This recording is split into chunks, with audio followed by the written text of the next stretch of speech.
Example of life of Cornelius and his family from First Peter's First Peter book of First Peter. His family were prayerful, very devoted, very generous in giving, and they steadfast in the prayer when it comes to as a family. That's the first thing. Secondly, spending time with God.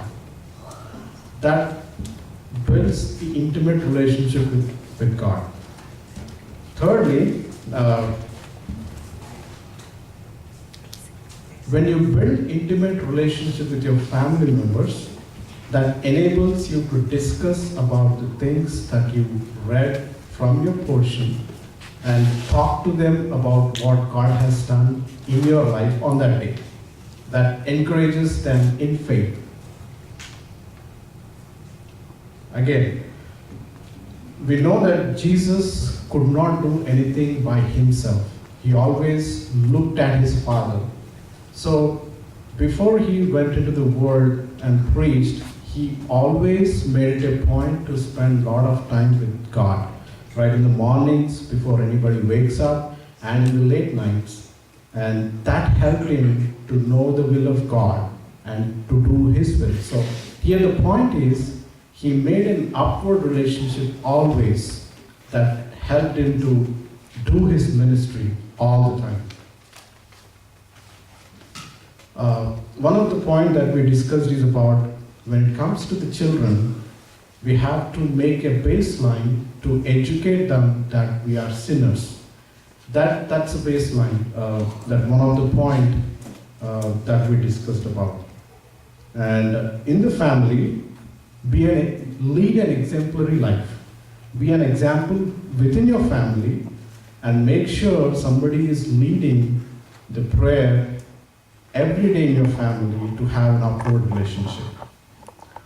Also, maybe a good day or a bad day, good times or bad times, always make it a point to talk to your children and always make it a point to worship Him.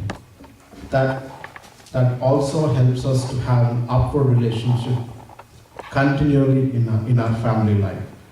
So, God first, family first, and then ministry.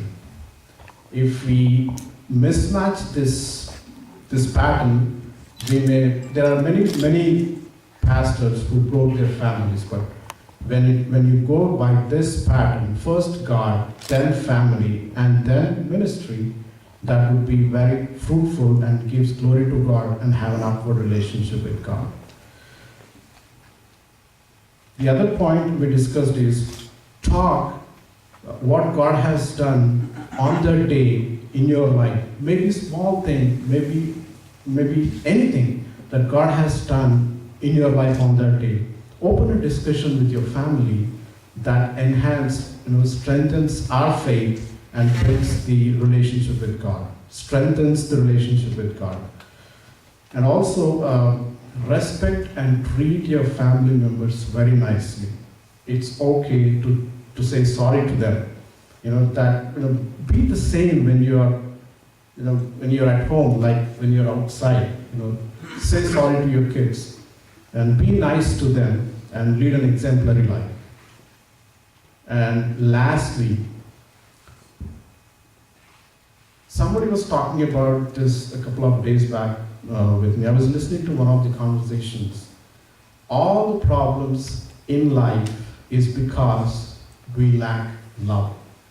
So when we filled with the love of God, we would always have intimate relationship with God upwards.